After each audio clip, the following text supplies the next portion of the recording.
ఢిల్లీలో మేఘా మథనం.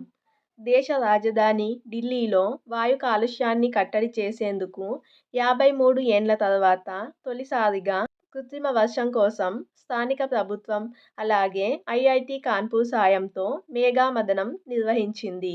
అంటే సో ఢిల్లీలో కాలుష్యం ఇటీవల ఎక్కువైన నేపథ్యంలో కాలుష్యాన్ని తగ్గించేందుకు ఢిల్లీ రాష్ట్ర ప్రభుత్వం, ఐఐటీ కాన్పూర్తో కలిసి ఢిల్లీలో కృత్రిమ వర్షాన్ని నిర్వహించాయి.